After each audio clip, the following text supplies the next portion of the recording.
Okay, everybody, hang tight. 7.5 minutes. Flight guidance, landing radar is fixed. The velocity is beautiful. Roger. You're about to hear a crucial moment in the 13 minutes before the landing of Apollo 11. Right now, Eagle, carrying Armstrong and Aldrin, is coming up on 8 minutes into its powered descent, taking them towards the surface of the moon. At this point, Armstrong and Aldrin can't actually see the moon because the lunar module is flying sideways across the lunar surface. And inside, the astronauts are lying on their backs, looking through a pair of small triangular windows at the star-filled skies above. Right now, someone else, or rather something else, is in the driving seat. 30 seconds to P64. Roger, about 30 seconds. When they say P64, they're talking about a program that's running on the lunar module's remarkable onboard computer, which at this point is doing all the flying. It's beautiful. Has it converged? Yes. Here's Charlie Duke telling us what that felt like during his landing on Apollo 16. You're coming down, this computer's flying it, but you don't see the moon because the windows are pointed up at space. So at 2,000 meters, 7,000 feet, the vehicle pitches over into a landing program and you can see the landing spot for the first time. And the computer told you, if you don't do anything, you're going to land at this spot. 64. Okay, they got 64. The astronauts were amongst the best pilots of their age, but without the lunar module's unique computer and elegant programs, landing on the moon would have been impossible. Roger, position 2, all flight controllers, 20 seconds to go, no go for landing.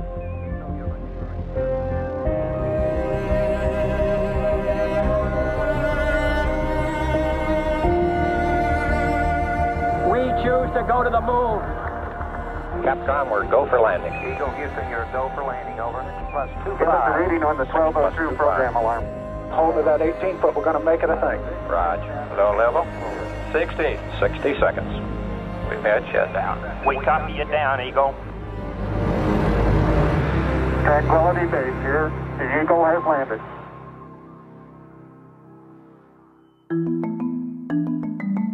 The mythology that surrounds Apollo 11's landing has often returned to the idea that Armstrong, the cool-headed test pilot, rescued the mission when technology failed. But this heroic retelling overlooks the essential role played by Apollo's onboard computer. About as big as a couple of shoe boxes and weighing 30 kilos, the Apollo guidance computer, built and programmed by the team at MIT, was the world's first digital, portable, general-purpose computer.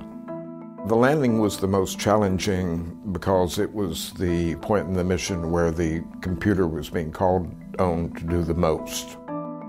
I look at Apollo 11 as the first time man walked on the moon. I looked at it as the first time software ran on the moon.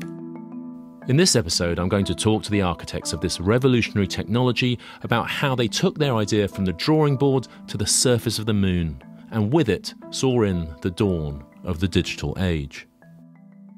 I'm Kevin Fong, and from the BBC World Service, this is 13 Minutes to the Moon.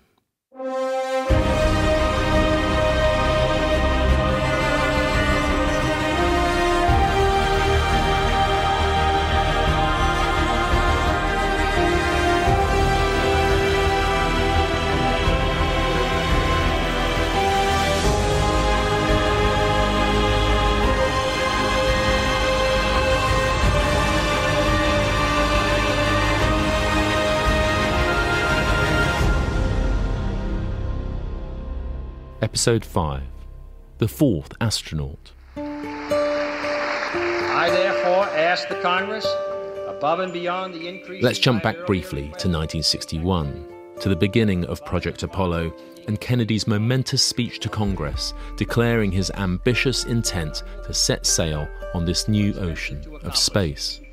We propose to accelerate the development of the appropriate lunar spacecraft.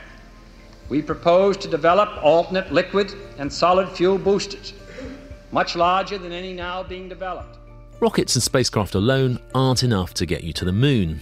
You first have to know where to point them. David Mindell is the author of Digital Apollo and a professor of aeronautics and astronautics at MIT. The basic enabler for Apollo was the Saturn rocket. Without that, Kennedy never would have made his famous goal-setting statement. And in some way, one of the crucial, as yet undeveloped pieces was the guidance, navigation, and control. Getting it to orbit was more or less understood, but how you fly it to the moon, people had thought about the basic physics of it. They seemed like that pretty much worked. But getting from a kind of basic architecture to actually how are you going to do it was very much still up for debate, and how you navigate, just like ships crossing the ocean, was a huge challenge and a very important part of kind of tying all of that together. The first contract let for the whole Apollo program was the contract to do the guidance navigation system. It was only a month or two after Kennedy's speech. And so there's a recognition there that guidance is critical. But how do you find your way to the moon across uncharted, featureless space without magnetic poles or recognisable landmarks or maps to guide you? You're in a place where there isn't even a sense of up or down, let alone north or south. So how do you do all of that with only 1960s technology at your disposal? This was the challenge laid down by NASA's Contract 1, the first contract of the whole Apollo program, and it would be met by the team at the MIT Instrumentation Lab in Cambridge, Massachusetts, who featured in this 1965 TV show, Science Reporter. These test engineers are checking out a sophisticated collection of telescopes, gyroscopes, and electronics for Project Apollo. This guidance and navigation system will be mounted in an Apollo spacecraft to aid our 3 astronauts on their voyage to the moon and return. The miniaturized computer at the very heart of this system... Most navigation systems rely entirely on making observations of the world outside. But there's an alternative, a method for finding your way by precisely measuring time and sensing your acceleration. That technique is known as inertial navigation. Inertial navigation is a technology that says if you know where you start and you know how fast you're moving and what direction you're moving, then you always know where you are. Deborah Douglas is the Director of Collections at the MIT Museum. She's going to explain how inertial navigation works. Now grab your popcorn. Think of those bad B-grade movies where the hapless kidnap victim is thrown in the trunk and taken to the lair of the criminals, but escapes and goes to the police and says, well, I was kidnapped on this corner and thrown in the trunk, and I counted to 50, and then we turned left, and I counted to 173, and so forth. And that story is the story of inertial navigation. And so whether you're launching a missile or a spacecraft, if you know exactly where you start on the planet in the universe, and you know the rate of speed of your vehicle, and you know the direction that it's going in, then you know where you are and how to hit your target. And this problem had already been partly solved, but for the purposes of destruction rather than exploration. Polaris, the missile that's fired from underwater, wonder weapon of even this miracle age. Atomic submarine Washington put to sea with 2 Polaris aboard, ready for... In the nuclear arms race with the Soviet Union, the United States had developed self-guiding ballistic missiles that couldn't be thrown off course by external influences like radio jamming. The missiles contained finely calibrated sensors, gyroscopes and accelerometers, which continually monitored the missile's direction and acceleration. So at any moment in time, the missile knew precisely where it was headed, and how fast it was travelling. That information was fed back to a primitive computer that could adjust the missile's thrusters and keep them on course. The National Broadcasting Company and the American Association of Colleges for Teacher Education present Continental Classroom, a course in physics for the atomic age. This inertial guidance system had originally been developed by maverick engineer Charles Stark Draper, who founded the MIT Instrumentation Lab. The subject for today is guidance. It's inertial guidance in particular, but before we get into the particular end of the game, I would like to define the subject before us. The story of the MIT Instrumentation Laboratory begins actually back in the 1920s and 30s when a young man, Charles Stark Draper, happened into MIT from California. He'd been a recent graduate of Stanford University, came here and accidentally found himself becoming the world's leading expert in aircraft instrumentation. Draper was by all accounts an extraordinary man. A hugely successful inventor, he applied scientific instrumentation to flying and guidance during the Second World War. He was always trying to push the boundaries and was so dedicated to helping Kennedy land a man on the moon, he even volunteered for the astronaut program, but was politely turned down. Draper's speciality was precision, reliability, and miniaturization. After Apollo, the instrumentation lab separated from MIT and became Draper Laboratories. Seamus Toohey is their director of space systems. Before Doc Draper came along, a lot of people knew the math and they knew the theory, but the practical application of building sensors of such precision to be made useful was something that Doc is credited for. To be able to take that performance and reduce it down to the size that made it practical to put into the early flight control systems, including Apollo, was the big reason we got the contract. Draper was exactly the man that Project Apollo needed. But NASA's contract only described the vast problem they faced. Finding a solution would demand not just precision instruments that could sense the vehicle's motion, but also a new kind of computer to bring that information together and use it to control the spacecraft. A computer of a kind that the world had never before seen. But by the mid-1960s, plans for this complex guidance and navigation system were still firmly on the drawing board. So imagine you're like in a classroom in the mid-60s, and you're seeing the diagram which described really the world's first digital flight control system. Up to that point, all the spacecraft and all the airplanes were moved by people pulling on levers and flipping switches. You would pull something that would go through a pulley system to move. You would use hydraulics to directly open valves. Apollo couldn't afford that because of the weight. So what they decided to do was, with the advance of electronics, was to actually have a flight computer fly the space vehicle. First time it's ever been done. But because of that, they had to figure out, okay, how is that computer going to communicate to all the different subsystems? How would the computer command a valve to open? How would a computer, command something to happen on the spacecraft? Turn on an engine, turn off an engine, redirect the engine. I mean, one of the things I find amazing about this is design in process. It's got a date on the board there. It's 24th of June 1964, and this is the state of our understanding of what computer technology is going to look like to enable this mission at that time. It's kind of like being there at the creation. I mean, you can actually see where people went up and erased things with their hand as opposed to using a proper eraser. You can imagine they would have arguments about what goes where, who does what. And this is 1964, so this is the drawing board. I mean, this is literally the drawing board. Right. And to be honest with you, looking at the mess on the board in front of me and all the lines going in all these different directions and the clear rubbings out and the corrections, it is not a plan that I would be happy to fly into space with. Nevertheless, MIT took that audacious design and ran with it. The scrawl on that massive blackboard was turned into a few sheets of paper and a formal blueprint. And as David Mindell explains, it wasn't just the design that had to be radically reduced in size. I often talk about Apollo as the moment where people stopped bragging about how big their computers were and started bragging about how small they were.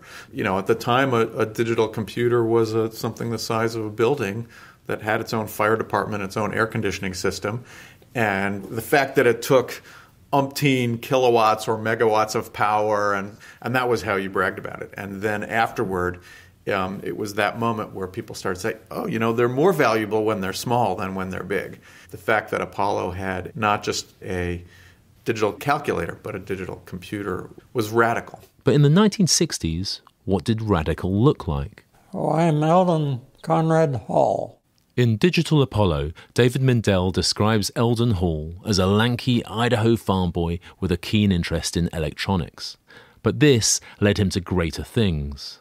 Hall had worked under Doc Draper on the Polaris project.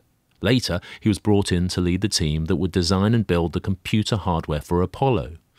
His greatest engineering challenge was trying to shrink a computer from something the size of a room to a device not much bigger than a couple of shoeboxes. But as team leader, he had another obstacle, convincing NASA that a computer could be relied upon in the first place. Back in those days, nobody trusted computers. All of the commercial computers would only work a few hours or maybe a few days without repair. So the major problem at that period of time was reliability, because nobody believed that you could have a computer work for a couple of weeks like we had to have for these missions. So I would say that was the major problem right then. Not only achieving the reliability, but convincing the naysayers that it could be done. It was a joy to find Eldon Hall living out his retirement on the edges of Florida. At 95, he's revered for his courage and foresight as much as he is for his genius. Because to meet the challenge of making a computer small enough to fit the Apollo spacecraft, Hall decided to risk everything on an emerging and unproven technology: integrated circuits, a predecessor of the silicon chips that we all take for granted today. We bought thousands of those things and put them in the very first computer that was built with integrated circuits. And I mean, in 1962, integrated circuits built with semiconductor technology is 4 or 5 years old. It's only really been demonstrated to be possible in the late 1950s. Even less than that. It was in the laboratory, but they hadn't built it for the market yet to sell any. The first step I had is to convince NASA to let us use them. Now, fortunately, the program manager at NASA was stupid enough to say, you can go ahead and do it. He was probably the only program manager in NASA that would have said that, but he gave me permission to do it.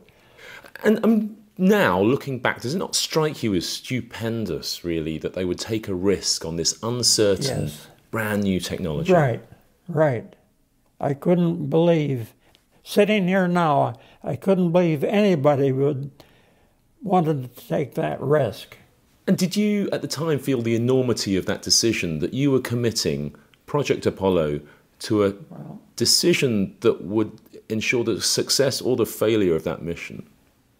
Well, yes, but I felt also there was no alternative. We wouldn't be able to get a computer with enough computing capacity without that technology.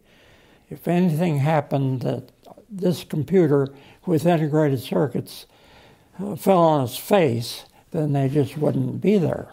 We wouldn't get to the moon. If you're looking for a legacy from Apollo, there are many to choose from, but I've come to think of this as one of its most significant, with NASA poised to incorporate a digital computer as an integral part of their mission design. Apollo bought 60% of the total output of chips made in the U.S. during the peak of the program. 60%. So that's an enormous boost to a kind of new and unproven technology. It was a key moment where the companies that were making chips were able to show, look, the most important, most life-critical, most difficult, challenging program in the whole United States is using our stuff. That's an enormous boost to what then became the basis for the entire computer industry in this country. But the hardware was nothing without a set of instructions to tell it what to do. Good hardware needs good software. But if you examine NASA's original contract, astonishingly, software appears to have been an afterthought. You know, one of the amazing things about the Apollo guidance contract, which again is the first contract let for the whole Apollo program, is that, A, it's only 10 pages long. Today it would be 10,000 pages long. But it actually doesn't even mention the word software. It's not invented yet. And there's one line that says, of course, the MIT Instrumentation Lab will create the programs necessary for this computer to work well. By 1967, they're at a point where, oh my goodness, this software thing is really complicated, it's really expensive, there's a lot of bugs in it, and we might not make the end of the decade deadline because of the software. And we didn't even know what software was when the program started. And so it really is the kind of first time that software rears its head as something in and of itself that's worthy of paying attention to, that's complicated, that's expensive, that can make something happen that can't happen otherwise, and can kill you if it goes wrong.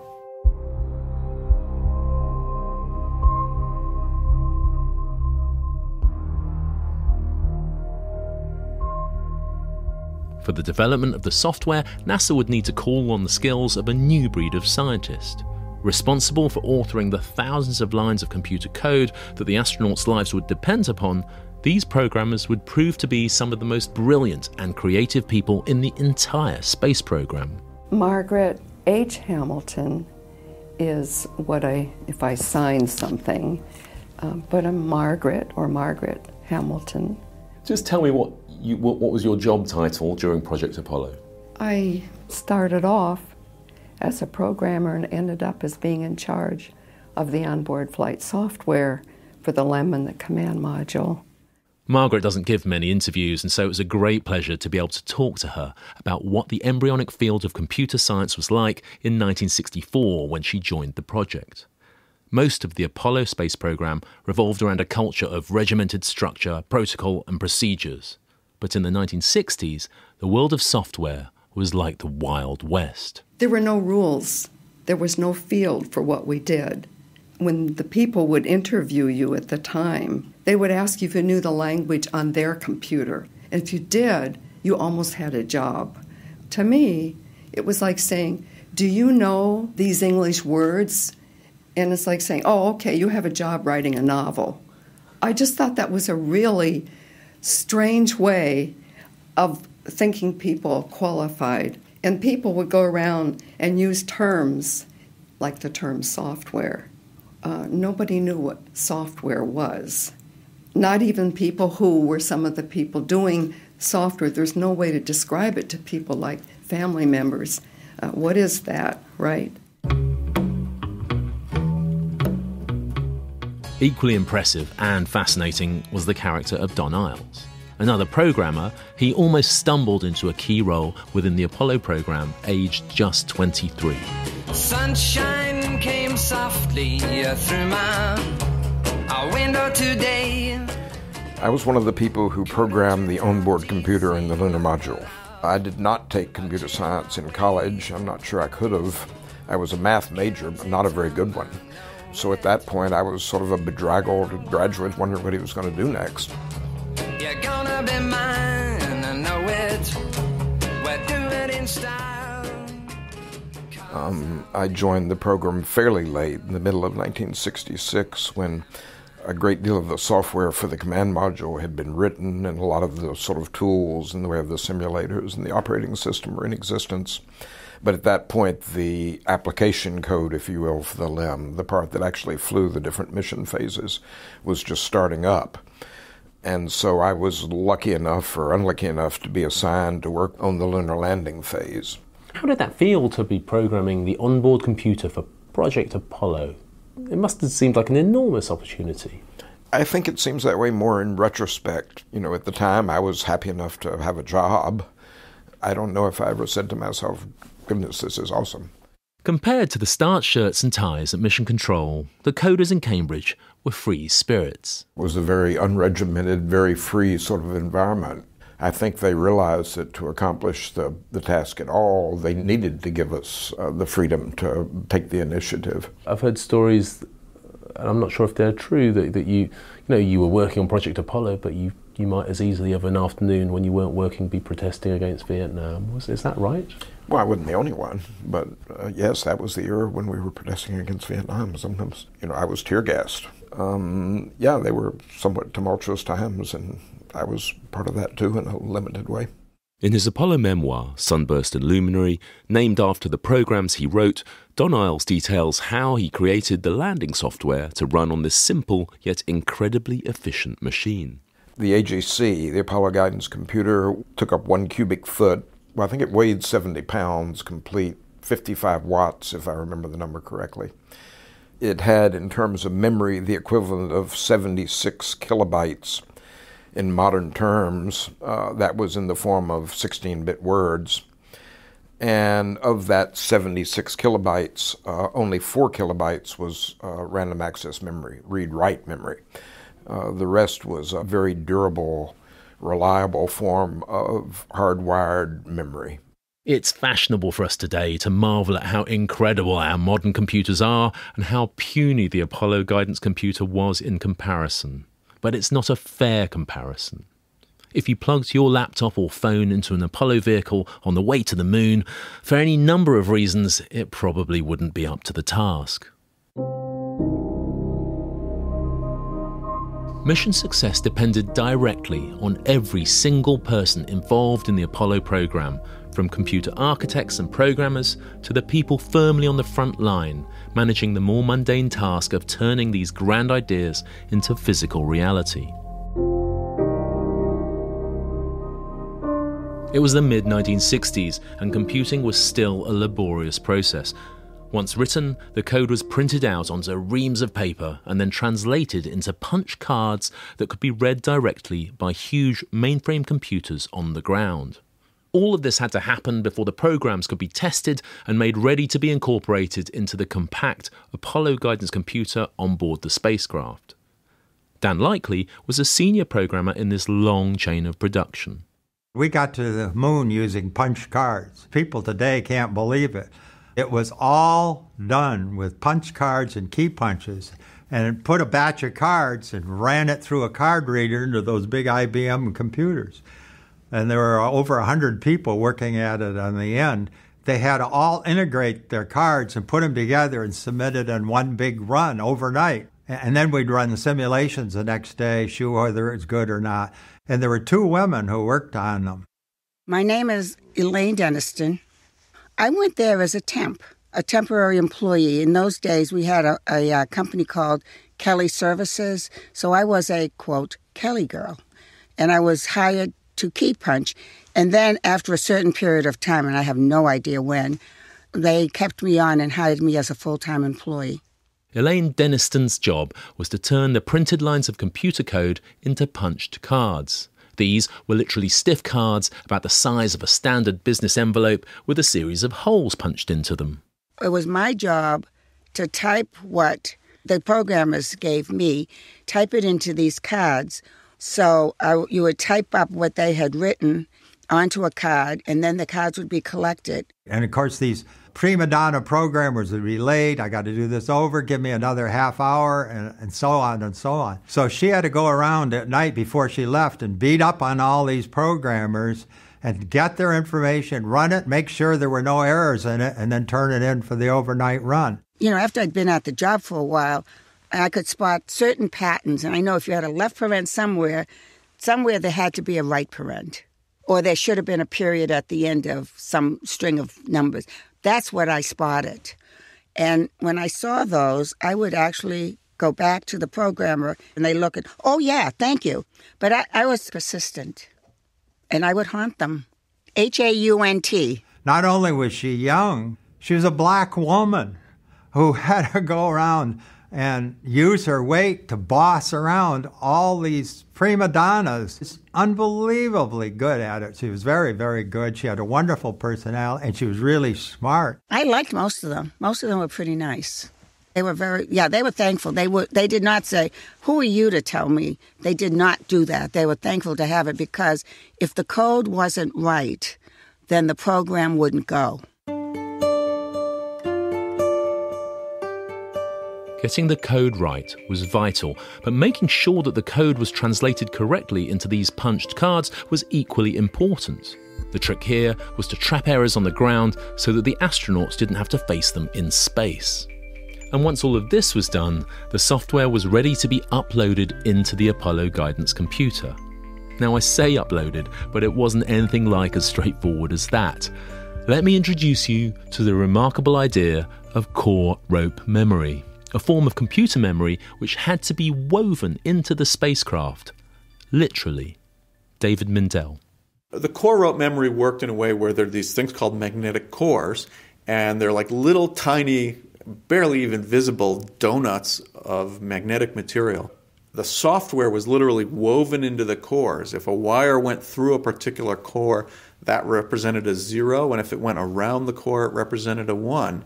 And we're sitting here today in Waltham, Massachusetts, which is the cradle of the textile manufacturing industry in this country. And this is the town that the Apollo computers were manufactured in by former textile workers, because the software for Apollo was hardware that was literally sewn into the structure of the computer, manually, by hand, with computer aid. The thing you have to realize about the rope memory is it was a proven technology at the time. And if you're taking your spacecraft to the moon based on these weird abstract things called computer programs, where are they going to live? So the core memory played this tremendously important role in making that system just absolutely bulletproof robust. Making things bulletproof became Margaret Hamilton's focus. She recognised that nothing could be made perfect, that there would always be errors and mistakes, and that she had to find a way of dealing with them. Out of this obsession emerged a new discipline that Margaret Hamilton is credited with inventing: software engineering.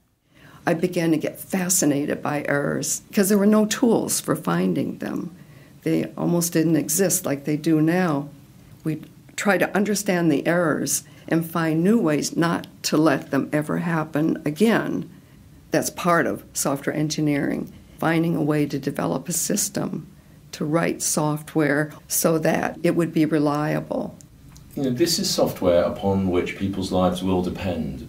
And so as a coder, you're sort of slightly abstracted from, the business of flying the vehicle, but did you get a sense of that, people's lives are in my hands, or at least in the hands of my code? Absolutely, especially when it came to worrying about the manned missions. A person's life was at stake. The astronauts' lives were at stake. And that's when I began to worry about everything working together and what the astronaut might do by mistake, what would happen as a result of hooking up the wrong radar, the radar in the wrong position, could affect the software.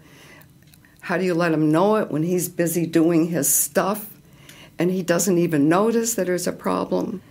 So it became a mission. So was your role a little bit like, the conductor of an orchestra, to make sure... Yes, it was like that. It's just bringing all the pieces together at the right time so they Mm-hmm. have their function. Otherwise, if they come in at the wrong time, it can just wreck the whole piece. Wrong time, wrong priority, wrong data, interface errors. Those are the big three. The interface on a modern computer is so seamless that you barely notice it. We take for granted our keyboards and touchscreens. Today we can even talk to our computers.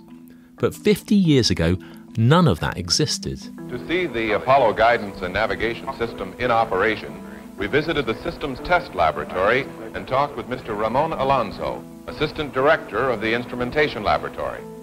One of the interesting aspects of the guidance system is the way in which the astronaut controls the guidance equipment through the computer. Back then, no one was sure how humans should interact with a computer in a real-time application until Ramon Alonso, a gifted mathematician at MIT, came up with a surprisingly simple scheme he called verb and noun. Without leaving their couches.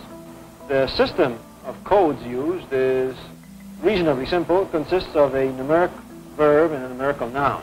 These are little sentences made of numbers, then? Essentially, if you straighten a bit. An example of it might be... It's nice to see the old horse again. When was the last time you saw this, Ramon? Oh, Lord. Maybe in the early 70s, there were still some around. The interface resembled a giant calculator with huge buttons. But as Ramon Alonso told me, when we reunited him with the computer he'd worked on 50 years ago in the basement of the MIT Museum, there was a reason for that. We had a problem, we had to solve it. The astronaut had to be able to see the lettering on the computer, whatever they had to interact with, through the visor. And the buttons had to be big enough so you could push them with enormous gloves. There were all kinds of constraints like that. One day coming into work, it occurred to me that if I wanted to say do something, how would I say that? Do something, all right, verb and noun.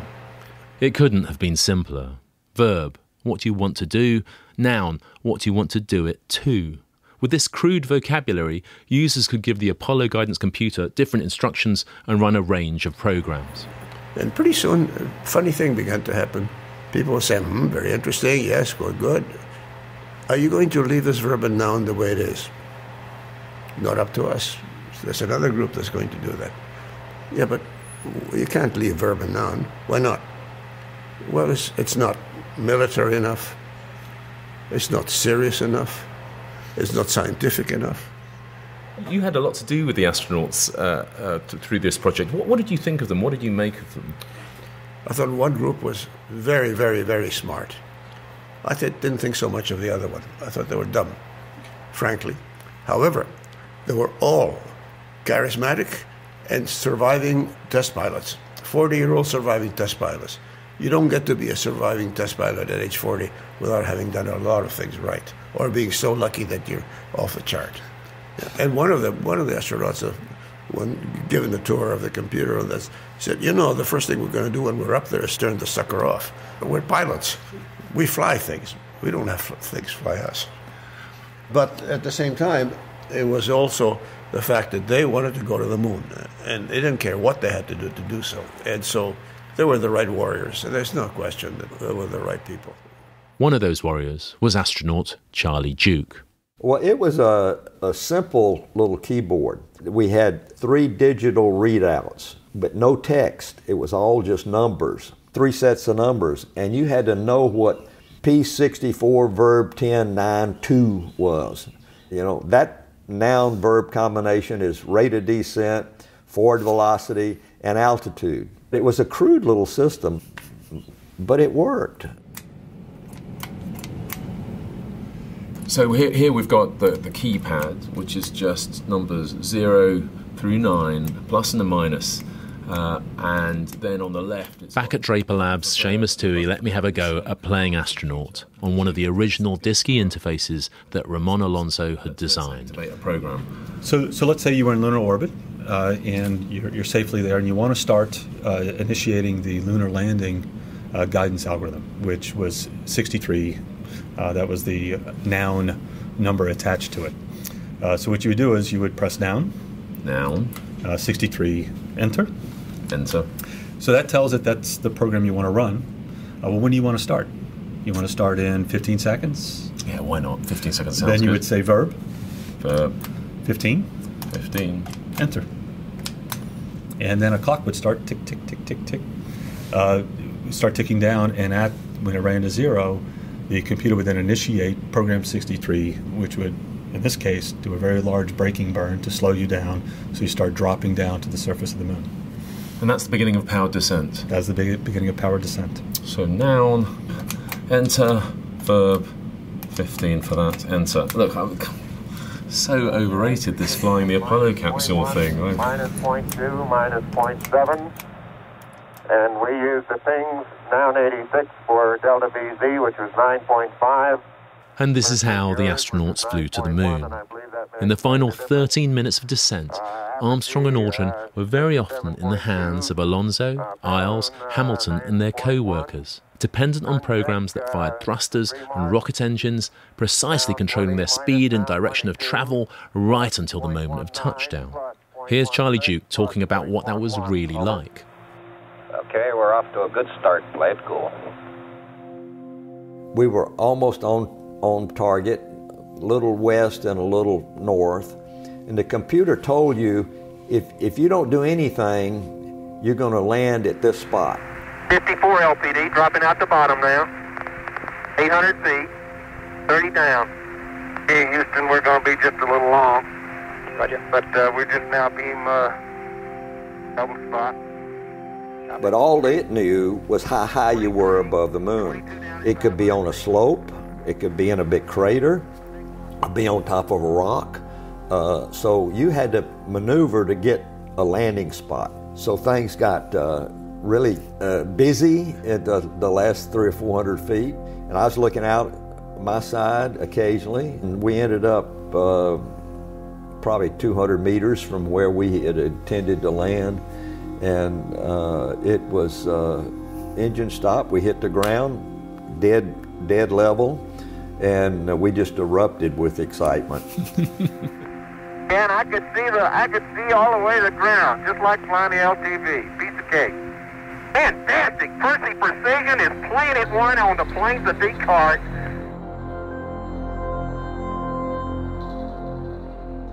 How essential was that Apollo guidance computer to your landing on the moon? Could you have done it without it? It would have been difficult. We practiced that. It took a lot more fuel. But we knew that the computer was really essential.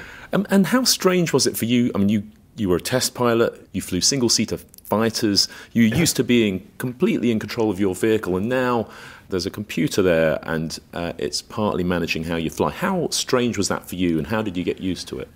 I liked it, actually. It's so proficient with these automatic systems, are so sensitive and so precise. You hate to admit it, but they do a lot better job than you do in being efficiently and getting it exactly right. The computer was always on and always in operation. The balance of control between astronaut and computer shifted back and forth. It was a partnership. But when they first conceived of the idea, says David Mindell, Doc Draper's team thought their computer would do it all. The group at Draper who built the guidance system really felt that they could make a fully automatic landing when the program started. They actually said, the interface for this system will have two buttons. It'll have one button that says go to moon and one button that says take me home. And as it turned out, the interface must have had 500 buttons on it, and it was much more complex and much more richly interactive. My interpretation of Apollo certainly is that it was the first software systems where people's lives depended on it. It was the first real-time control digital computer that was portable in that way. And it was the first fly-by-wire system, which means that the astronaut really didn't control the spacecraft directly. The astronaut moved a joystick or entered numbers that went into the computer, and then the computer controlled. That's how every airliner we fly today, pretty much, modern ones, are all fly-by-wire. But Apollo was really the first fly-by-wire, anything with a digital computer in it.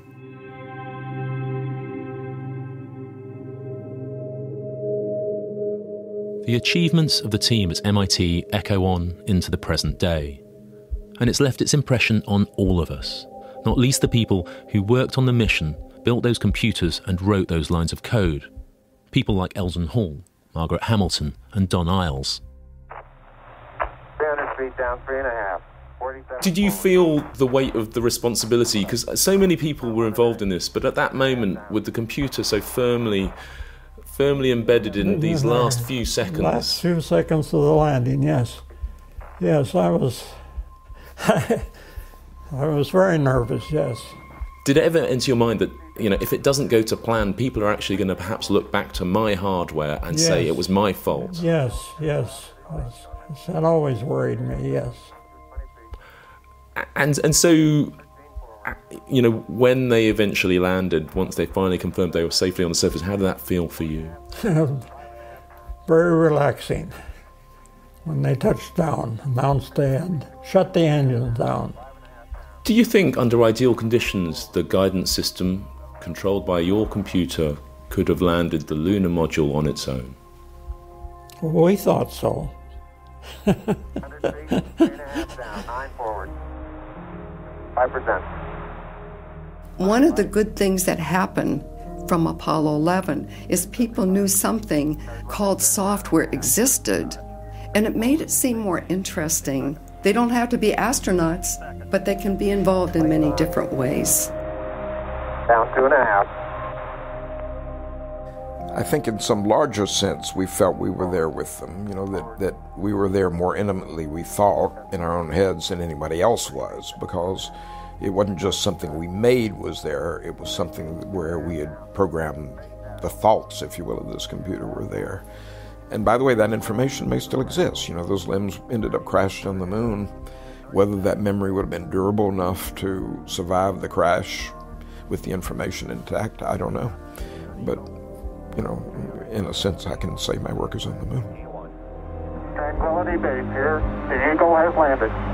Roger, Tranquility. We copy you on the ground. You got a bunch of guys. In episode 6, we'll tell the story of what Apollo insiders regard as the gutsiest mission of the entire program, one that took humans away from Earth orbit and around the moon for the very first time, faster and further than anyone had ever traveled, Apollo 8. This to me was looking at new territory, new exploration, especially on the far side of the moon. We don't want to just go to the moon, we want to go in orbit around the moon. Now, frankly, that's an order of magnitude difference in risk. There's no way that's happening. We were a mission-critical program, and we were not ready.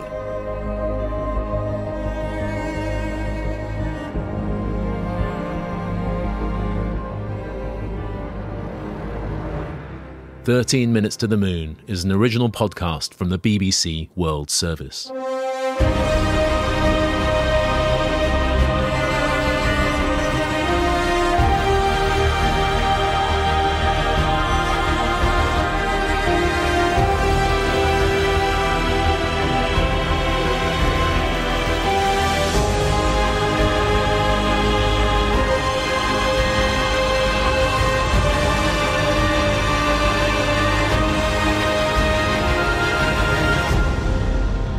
Today we visited the instrumentation laboratory at MIT and the Raytheon Company in Waltham, Massachusetts. 13 Minutes to the Moon is produced by Andrew Luck Baker. Our theme music is by Hans Zimmer. Extra production and research effort is by Sue Norton and Madeline Finley. The series editor is Rami Zabar, and the podcast editor is John Manell.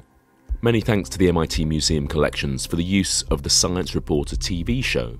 Thanks also to Draper for the interview with Dan Likely and additional archive material. To discover even more about the amazing team behind the Apollo guidance computer, visit wehackthemoon.com, a specially created digital portal where you'll find videos, images and stories showcasing the science and engineering behind Project Apollo. That's wehackthemoon.com. And thanks to everyone who posted comments and left ratings and reviews. They're much appreciated. Keep them coming. Our hashtag is 13 Minutes to the Moon. That's all one word. Don't forget there are videos, photos and documents to enjoy on our website. That's at bbcworldservice.com/13minutes. I'm Kevin Fong. Thank you for listening.